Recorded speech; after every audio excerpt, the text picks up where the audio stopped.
Welcome, everybody, to WagerTalk Today, the best daily sports betting show on the planet.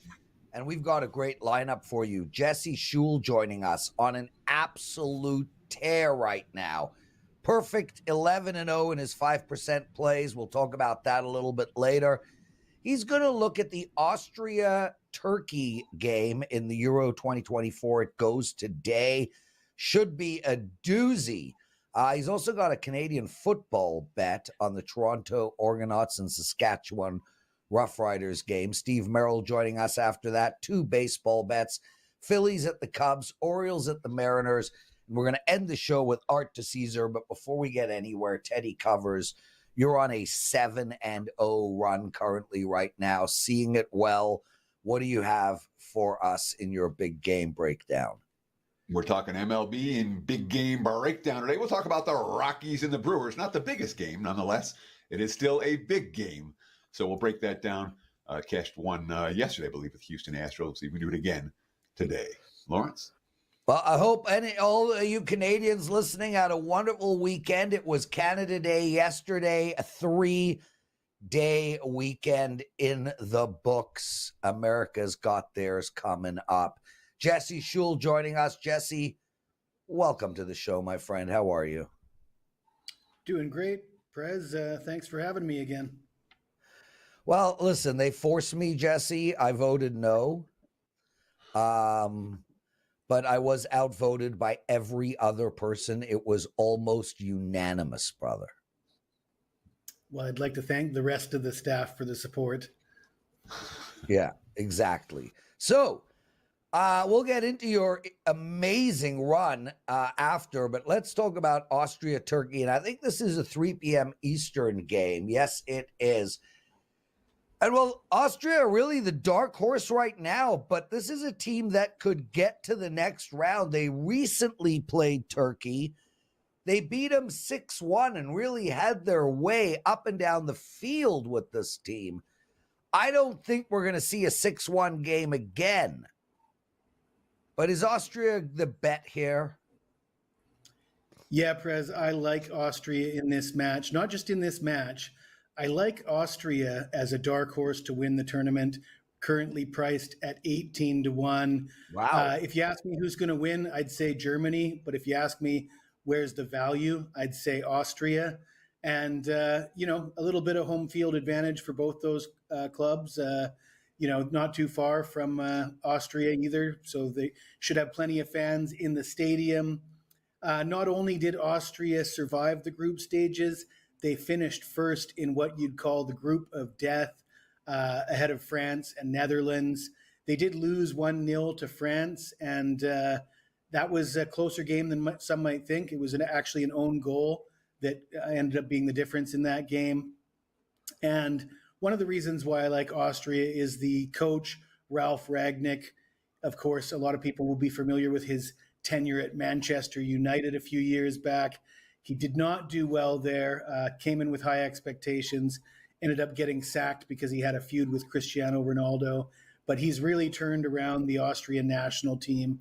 He's got them playing at the top of their game here. You mentioned the 6-1 win. That was only a few months ago against Turkey. Turkey did well in the group stages to advance. I don't think they're as sound defensively. It's worth pointing out that their 3-1 win came against Georgia, which was the worst team in the tournament, and they scored an empty net goal. You don't see a lot of empty net goals in soccer, but we saw one in that Turkey-Georgia game.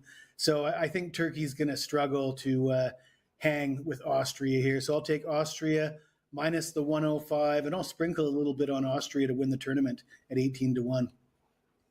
So you talked about the fan support that you expect Austria and Germany to get. Does that matter? And is it quantifiable in any way when it comes to the home pitch or the home crowd? I would think in the Euros that every team's going to be supported. Is that not the case? Am I mistaken? Yeah, I mean, obviously the proximity to your country, the fans will travel better, and yeah, home field is huge. If you look at the history of European championships and World Cups, host nations have done quite well traditionally. So certainly playing in front of home fans is a huge advantage in football. Jesse, in keeping with this game, now that we're in the knockout stages, soccer betting is slightly different. This minus 105, is that in regulation, or is that they can win in a shootout and cash that 105 ticket? No, that is in regulation. Right. All soccer bets, unless you're betting a point spread or unless stated otherwise, you should always think of your bets as 90 minutes of play only. That's regulation time, and any added extra periods or shootouts don't count against the total or the side. Jesse Schule joining us, everyone, on WagerTalk Today. Excited to have him. And guys, if you've never listened to the show before or purchased from WagerTalk, we have a special on Tuesdays where we take one of the hottest handicappers and we make them the $2 Tuesday play. This is a feature play. Jesse has been chosen for this Tuesday. He's currently on an 11-0 run in his 5% plays. He has a 5% play going today in baseball, and it is literally only $2. Price of a cup of coffee, a small chocolate bar. So if you've never purchased from us before, today's a great day to do that. And also, Jesse, it comes with a bunch of analysis and whatnot. You explain your play. It's all good information, right? Yeah, I usually give at least a paragraph or two to provide an analysis for all my plays, pretty much similar to what you'll hear me talk about on these shows when I talk about a game, the same kind of detail. But let's clear up the streaks, Prez. It's 11-0 with my last 5% MLB picks. Right, it's sorry. 12-1 with my last 5% totals picks, and 19-5 with my last 5% plays overall. And you know how important it is to clear that up, because I did lose a rare loss with a 5% play last week. And anybody who got in on that doesn't want to hear about an 11-0 run, right? Right. No, well said. Sorry about that. Let's turn our attention to Canadian football. And Teddy and Jesse, look, I don't know how well you guys know the intricate rules of the strange football sport up north, but we saw a play this past weekend that doesn't happen. Are you aware that if you're, let's say, 2nd and 10, and you run, you make one of those passes to the wide receiver who's standing behind the line of scrimmage, do you know that if he drops the ball onto his foot, it hits his foot, and then he picks it up, it's an automatic first down? Teddy? No. I didn't know that. What's the point? So how does this relate to Jesse's because it was one of the weirdest things. It hasn't happened in years. Yeah, I mean, I got to say, I've been watching CFL football for 20 plus years. I've never seen that happen before. Right. It happened this weekend, and I was like, what? Anyway, did it change the game in any way? Oh, I didn't pay attention after that, but it wasn't the game I bet. But just a super interesting play. You guys can check that out easily on YouTube. So we have Toronto playing Saskatchewan, and I was on the over in the Toronto game this past weekend with Montreal. It was 51. It ended up landing on 50.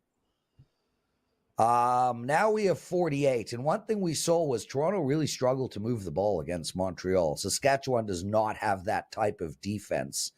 And Toronto has put up a ton of points in their 2 games prior to that. You like the over 48 in this game. Tell us why. Yeah, you nailed it, Prez. I also had the over. I gave that out on this show last week. I got in early, got a 50.5. So it was it stung, landing on 50, a half-point loss, but those things happen. 48, the number here, and I think 48 is a much better number. And I think the reason we're seeing the lower number in this game is because of the injury to Trevor Harris, the starting quarterback for the Saskatchewan Riders. Replacing him will be Shea Patterson, a guy that doesn't have any CFL experience as a starter, but he's got plenty of experience in college, throwing for 45 touchdowns and 15 picks in 2 seasons with the Michigan Wolverines. He steps into an offense that's averaging 33 points a game. They got plenty of talent around him. Toronto's defense hasn't been great either, giving up 31 points per game.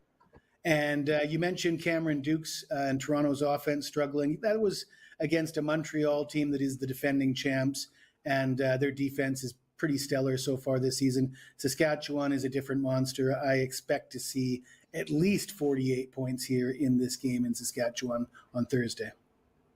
Look for touchdowns in bunches as the Rough Riders play the Argos Thursday night. CFL action. Jesse, you talked about your run. We've talked a little bit about your $2 Tuesday 5% play. Tell us a little more about it and what you have going for the clients right now at WagerTalk.com. Yeah, well, I've been playing a ton of soccer as well. CFL has been going quite well for me. I think it's 73% since last August in CFL. I don't play high volume. I usually pick 1 or 2 games a week. But to be hitting over 70% for that duration is still pretty profitable, obviously. You can look forward to more CFL and more soccer throughout the week and through the All-Star break. And yeah, baseball's going pretty well as well, especially with those 5% plays.